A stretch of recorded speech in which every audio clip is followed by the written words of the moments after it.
Halo teman-teman, perkenalin nih, nama aku Raden Wisnu Aranugraha yang saat ini aku sedang berkuliah di Universitas Nasional dengan program studi Sistem Informasi. Tahu nggak sih, di era digital seperti sekarang ini, keamanan cyber menjadi isu yang sangat krusial. Tahu nggak kalian? Pada tahun 2019, Badan Cyber dan Sandi Negara BSSN mencatat 290 juta kasus serangan cyber di Indonesia yang meningkat 25% dari tahun sebelumnya. Bahkan kerugian akibat kejahatan cyber tersebut mencapai 34,2 miliar US dollar. Pandemi COVID-19 juga memperparah situasi dengan lonjakan serangan phishing, malware, dan ransomware. Nah, di video kali ini kita akan membahas tuntas kondisi keamanan cyber di Indonesia, regulasi yang ada, tantangan, serta solusi ke depannya. Simak sampai habis ya. Keamanan cyber mencakup segala upaya untuk melindungi sistem komputer, jaringan, dan data dari serangan yang mengancam kerahasiaan, integritas, dan ketersediaan informasi. Di Indonesia juga ancaman cyber tidak hanya menargetkan individu seperti kita, tapi juga korporasi dan pemerintahan. Gimana sih kondisi keamanan cyber di Indonesia sendiri? Pertama tuh, ancaman terhadap infrastruktur kritis seperti sistem keuangan, transportasi, dan layanan publik rentan terhadap serangan cyber. Gangguan kecil saja bisa menyebabkan kerugiannya ekonomi besar. Misalnya pada 2017, insiden keamanan cyber yang menyebabkan kerugian 34,2 miliar US dollar termasuk kerugian langsung seperti biaya perbaikan dan tidak langsung seperti rusaknya reputasi perusahaan. Kedua, dampak dari pandemi COVID-19.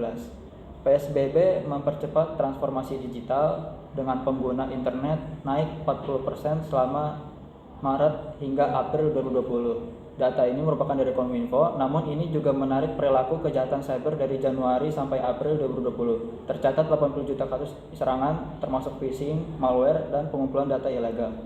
Ketiga, kerentanan individu dan korporasi. Individu menghadapi risiko pencurian identitas dan kerugian finansial, sementara korporasi berisiko kehilangan kekayaan intelektual dan data sensitif lainnya. Selanjutnya pada regulasi yang ada dan kekosongan hukum di Indonesia. Saat ini Indonesia memiliki beberapa regulasi terkait keamanan cyber, tetapi masih terfragmentasi dan kurang komprehensif atau menyeluruh. Pertama, ada UU ITE nomor 11 tahun 2008 yang direvisi menjadi nomor 19 tahun 2016, mengatur pelanggaran seperti distribusi konten ilegal dan pelanggaran data, tetapi tidak mencakup perlindungan infrastruktur kritis atau SDM keamanan cyber itu sendiri. Yang kedua, ada Peraturan Pemerintah Nomor 71 Tahun 2019 tentang Sistem dan Transaksi Elektronik memperkuat aturan perlindungan data pribadi dan autentikasi website, tapi hanya fokus pada transaksi elektronik, bukan ancaman cyber secara luas. Ketiga, ada Peraturan Kemenham Nomor 82 Tahun 2014 yang isinya hanya mengatur pertahanan cyber untuk kepentingan militer, bukan ancaman cyber sipil itu sendiri. Lalu pada masalah utamanya nih, pertama, ada tanggung jawab keamanan cyber yang terpecah di banyak lembaga seperti BSSN, Kominfo, Polri, TNI, sehingga koordinasinya lemah. Kedua, tidak ada payung hukum yang jelas untuk mengatasi ancaman cyber secara menyeluruh atau komprehensif. Obrolan kita selanjutnya mengenai RUU Keamanan Cyber terkait progres dan kritiknya.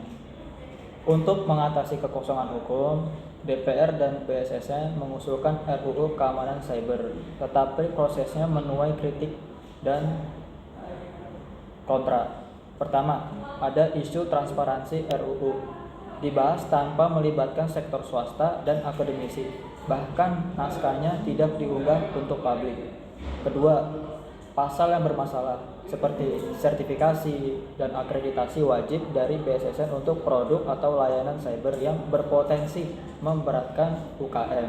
Lalu persyaratan kandungan lokal atau TKDN mencapai 50%, dinilai tidak realistis karena banyak perusahaan bergantung pada teknologi impor. Selanjutnya, tumpang tindih wewenang, misalnya antara BSSN dan Kominfo dalam penyaringan konten itu. Selanjutnya, yang ketiga itu dikeluarkan dari Prolegnas 2020 dan 2021 Karena banyak kritik, RUU ini ditunda dan akan dibahas ulang dengan melibatkan lebih banyak pemangku kepentingan. Rekomendasi untuk masa depan keamanan cyber di Indonesia. Agar keamanan cyber Indonesia lebih kuat, diperlukan yang pertama nih, kolaborasi multi pihak. Yang pertama itu ada public private dialog atau PPD antara pemerintah, swasta, dan akademisi untuk merumuskan kebijakan yang realistis. Contohnya, perusahaan teknologi bisa berbagi solusi keamanan terbaru seperti peningkatan keamanan cloud computing dan video conference. Yang kedua, payung hukum yang jelas. Gimana sih maksudnya?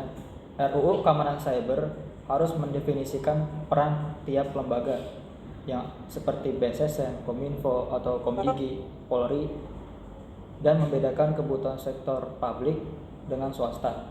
Yang ketiga, edukasi masyarakat, sosialisasi. Sosialisasi ini tentang pentingnya proteksi data pribadi dan cara menghindari serangan phishing atau malware. Yang keempat, peningkatan kapasitas SDM dengan cara sertifikasi ahli cyber yang diakui secara nasional tetapi tidak memberatkan pelaku usaha. Nah, itu tadi analisis mendalam tentang keamanan cyber di Indonesia. Ancamannya nyata, tapi solusinya juga ada. Dengan regulasi yang tepat, kolaborasi erat dan kesadaran masyarakat, kita bisa membangun ekosistem digital yang lebih aman.